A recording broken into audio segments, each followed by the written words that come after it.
Donc, maintenant, je commence l'explication de troisième exercice de la partie 2. Donc, l'exercice, donc, comme les autres exercices, c'est une structure, c'est une poutre isostatique. Maintenant, la charge, au lieu d'une charge uniforme, je propose une charge triangulaire. Vous allez voir la difficulté de cette charge. Appui simple à gauche et appui double à droite, avec une charge concentrée inclinée, avec un angle de 30 degrés avec l'horizontale. Les zones de calcul, j'ai trois zones, 0, 2, 2, 3 et 3, 5, donc la zone 1, la zone 2, la zone 3. Pour les calculs de réaction, je répète, maintenant je prends le sens, vous savez que le sens de réaction est inconnu. Alors je vais prendre le sens positif, comme tous les exercices, je commence par le sens positif. Si je trouve la valeur négative, je vais mettre le sens contraire. À propos, les résultats que j'attends de cet exercice sont les suivants. J'attends que, ici la zone 1, la charge, c'est une charge triangulaire, ça veut dire la forme AX plus B. Donc moi, j'attends que l'expression finale de la fonction t, c'est ax au carré plus bx plus c. Et m, la fonction m, c'est ax à la puissance 3 plus bx au carré plus cx plus d. Ça veut dire, si vous voyez, je répète la règle de 1 degré de plus. Ça veut dire ici x à la puissance 1, ici x à la puissance 2, ici x à la puissance 3. Donc à la fin, je vais vérifier si les résultats sont bien ou non. Si je trouve que les résultats sont mal, si je trouve quelque chose de différent de ça, ça veut dire que j'ai commis une erreur durant les calculs et je dois retourner à faire les calculs et je dois détecter où il se trouve l'erreur. Mais cette formule, elle fonctionne 100%. Et si Q égale à 0, ça veut dire T égale à une constante, ça veut dire M égale à AX plus B.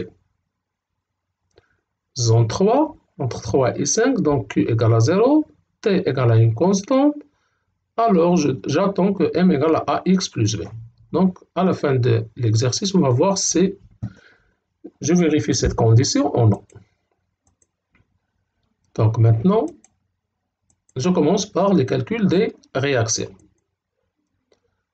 Donc, première chose, je dois concentrer la charge triangulaire. Je cherche l'équivalent. Ça veut dire que je dois passer d'une charge répartie à une charge concentrée. D'une autre manière, je passe de kilonewton par mètre à kilonewton. Ici, premièrement, c'est une charge triangulaire. Faites attention, la surface d'un triangle, ce n'est pas A fois B. Ici, c'est la hauteur fois la base sur 2. Donc, la concentration, donc c'est la hauteur, c'est 2 multiplié par 3, c'est 6 sur 2. 2 fois 3 sur 2, ça donne 3. Le sens négatif. Elle est là, l'origine, qui doit être négative. Et elle passe par le centre de gravité. Là, vous faites attention. Ici, je vous laisse un petit schéma. Le centre de gravité d'un rectangle se trouve au milieu de la longueur, donc L demi, U demi. Dans le cas d'un triangle, donc G se trouve à H sur 3 de la base et 2H sur 3 de sommet. Donc, ça c'est la position de centre de gravité dans le cas d'un triangle. Donc, ça veut dire, ici, cette distance, c'est H sur 3. Ça veut dire 2 sur 3. Vous calculez avec la calculatrice, c'est 0,67. Cette distance, c'est 2H sur 3. J'applique ça. Donc, c'est 2 fois 2, c'est 4 sur 3, ça donne 1,33. Je projette La charge inclinée, j'ai déjà fait dans un premier dans l'exercice 2. Et je trouve ici 2 sinus de 30 et ici 2 cosinus de 30. J'applique le principe fondamental de statique. Somme des forces in x égale à 0. Et je mets toutes les forces horizontales. Donc j'ai Bx et 2 cosinus de 30. 2 cosinus de 30 avec signe négatif parce que le sens est vers la gauche. Somme des forces in y égale à 0. Et ici, je mets toutes les charges, toutes les forces verticales. AY, moins 3, moins 2 sinus de 30, plus BY. Et troisième équation, je calcule le moment des forces extérieures au point B, le point où il y a plus d'inconnus. Donc c'est AY multiplié par 5 avec signe négatif, le moment est négatif, plus 3 multiplié par 3,67 positif, plus 2 multiplié par 2, 2 sinus de 30 multiplié par 2, et le sens positif. Je calcule Bx, je trouve c'est 1,73. AY plus BY égale à 4. Et à partir de la troisième équation, je calcule AY. Je trouve 2,6. C'est 3 fois 3,67 plus 4 sinus de 30 sur 5. Avec la calculatrice, je trouve 2,60. Je remplace AY dans la deuxième équation. Donc Bx égale à 0, BY égale à 4 moins AY, égale à 1,4. Et AY égale à 2,6. Je répète, moi j'ai commencé par le sens arbitraire, je prends le sens positif, mais j'ai trouvé, à la fin des calculs, j'ai trouvé que les réactions, j'ai trouvé des valeurs positives. Ça veut dire le choix de départ est correct. Donc je ne change rien, je vais maintenir le sens positif que j'ai choisi au départ. Donc, maintenant je commence les calculs des efforts intérieurs. Je commence par la zone 1 entre 0 et 2. Je coupe, je prends la partie gauche, j'utilise la même convention de signe, et ici, il faut faire attention. C'est la première fois que je travaille avec une charge triangulaire, et l'erreur que tout le monde commet dans cette partie, donc cette hauteur, tout le monde met ici 3. Et cette valeur, ce n'est pas 3. Donc, avec l'expérience, avec les stagiaires, chaque fois que je pose de l'exercice pour la première fois, donc les gens mettent ici 3. Et ici, ce n'est pas 3. Si vous voyez, cette hauteur elle est plus petite que 3. Chaque fois que je coupe, la valeur, ce n'est pas comme le cas d'une charge uniforme. Donc, quelle est la valeur de cette hauteur? Donc, je parle de cette hauteur. Donc, je viens ici, je vais faire un schéma et je cherche la valeur, cette valeur, Q'. Donc, ça c'est Q', ça c'est 3, ça c'est 2, et cette distance jusqu'à la coupe, c'est X. Je répète, ça c'est X. J'applique la relation de Thalès. Donc, Q' sur 3, Q' sur 3 égale à X sur 2. Ça veut dire que Q' égale à 1,5X. Et ça, c'est la... Maintenant, c'est correct. C'est 1,5X, c'est pas 3. Maintenant, je vais concentrer la charge. Donc, c'est la surface de ce triangle. Donc, c'est la hauteur fois la base. La hauteur, c'est X et la base, c'est 1,5X divisé par 2. Hauteur fois la base sur 2. X fois 1,5X sur 2. Ça donne 1,5X au carré sur 2. Donc, la charge équivalente de cette charge répartie, c'est 1,5X au carré sur 2. Cette distance, vous savez que la charge passe par le centre de gravité. Ça, c'est la hauteur. Donc, ici, c'est x sur 3. C'est h sur 3. Et ça, c'est x. Cette distance, c'est x. Et maintenant, j'applique le principe fondamental de statique.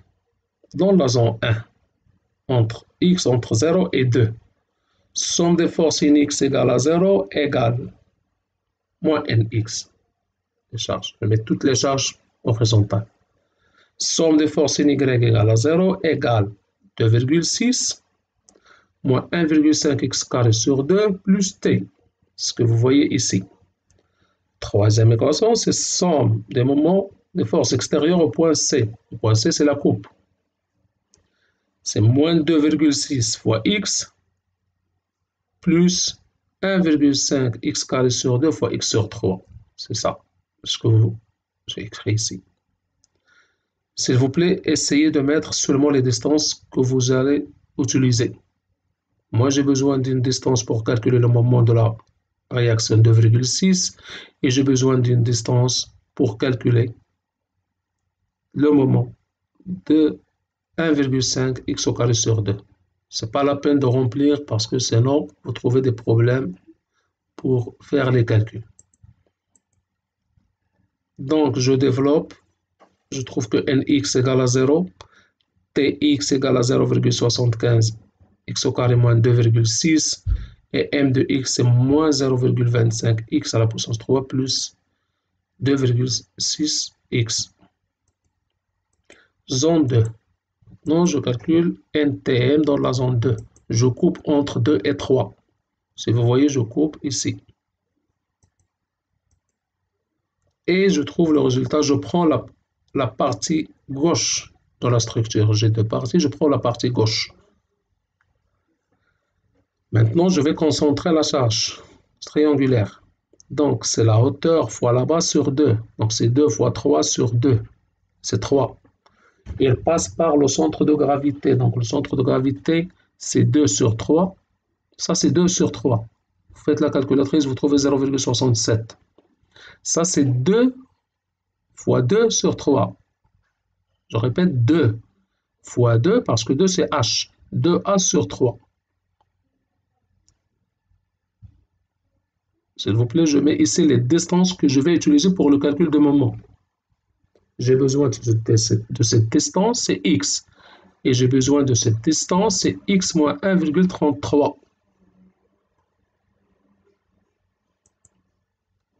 J'utilise la même convention de signe. Et j'applique le principe fondamental de statique entre 2 et 3. Somme des forces in x, c'est moins nx égale à 0. Somme des forces in y égale à 0 égale 2,6 moins 3 plus t. Somme des moments de force extérieure au point C, ce point, je l'appelle C. C'est moins 2,6 x, c'est 2,6 multiplié par x, et 3 multiplié par x moins 1.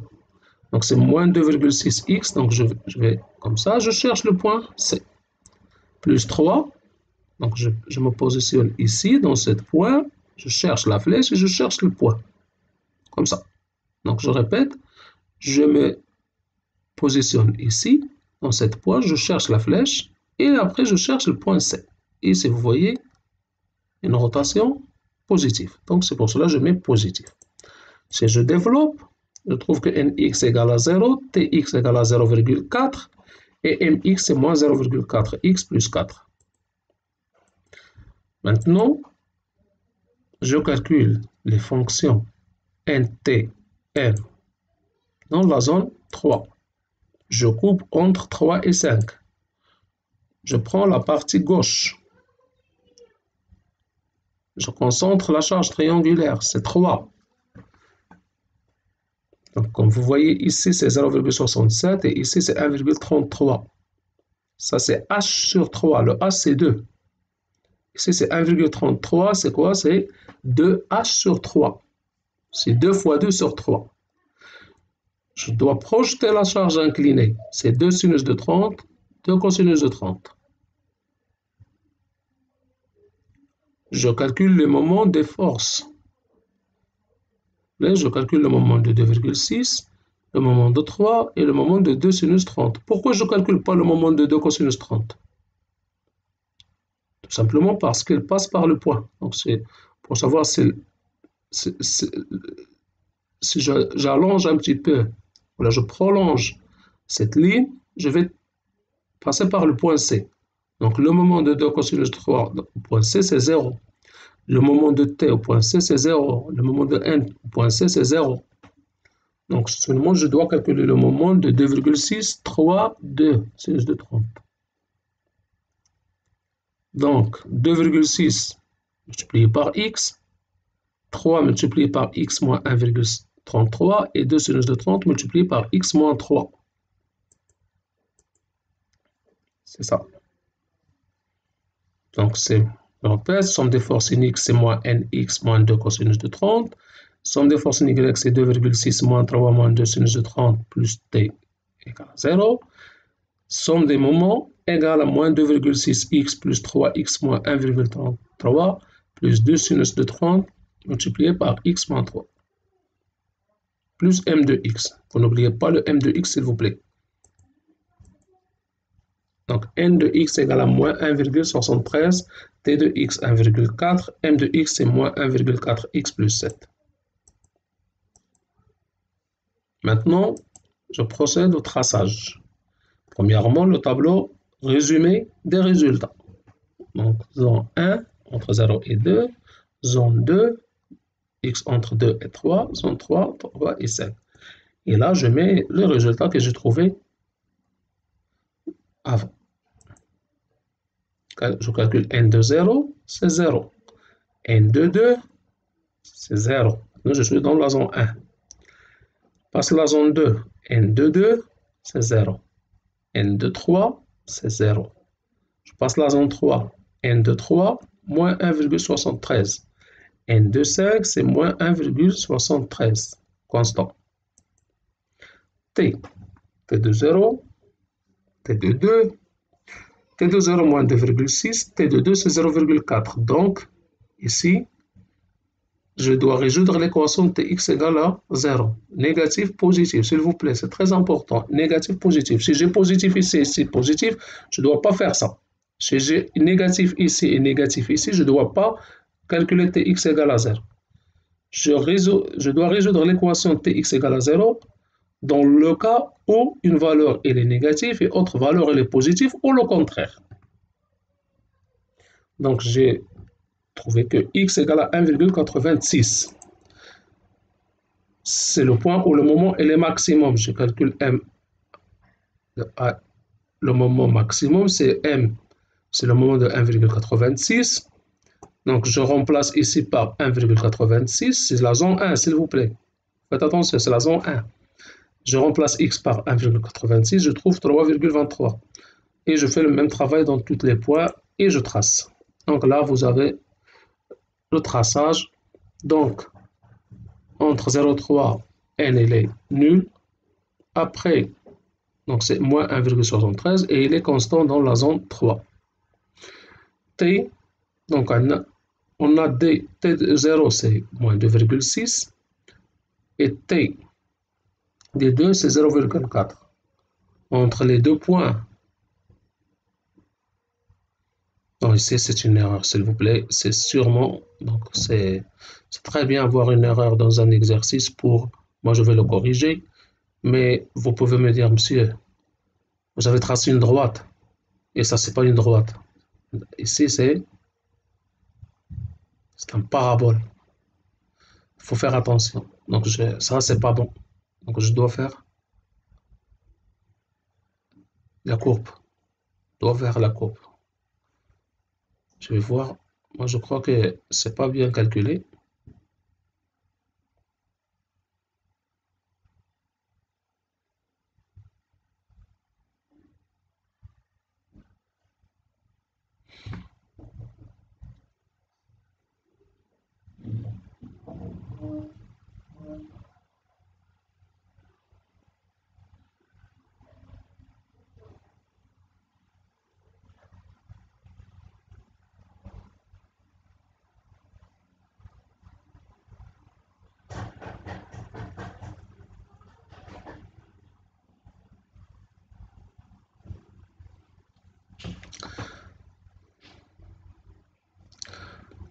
Donc, s'il vous plaît, ça, je dois corriger ici.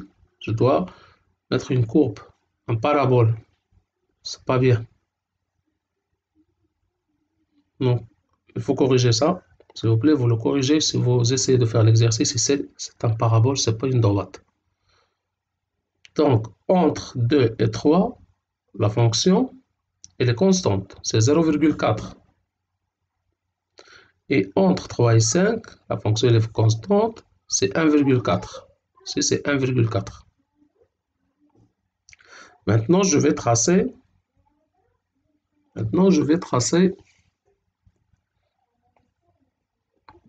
le moment. Donc, m de 0, c'est 0. M de 1,86, c'est 3,23. Et M de 2, c'est 3,2.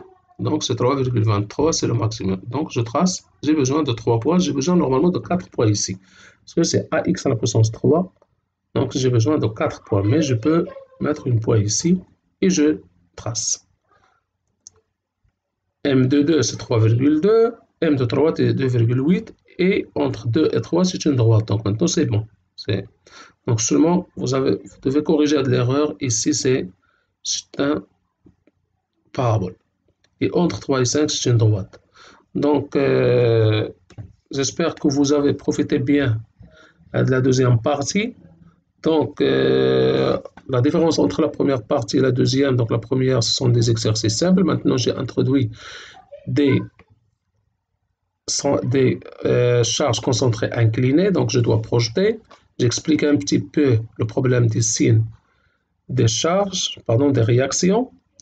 Et j'ai introduit une charge triangulaire. Donc, j'espère que la prochaine fois, donc ici, ici on peut vérifier que les résultats sont bien faits. Donc, vous voyez ici la charge elle est linéaire, donc c'est AXB. Donc, je dois trouver T, c'est AX au carré plus BX plus C. Donc, c'est bon, j'ai trouvé le résultat. S'il vous plaît, vous ne me disiez pas, non, le plus important c'est la degré le plus grand. Je dois trouver au carré. M, c'est X à la puissance 3. Deuxième zone Q égale à 0, donc T c'est constant, donc je trouve constant 0,4 et je trouve M, c'est une droite. Et la troisième zone, c'est le même que la zone 2, se comporte de la même manière. Donc,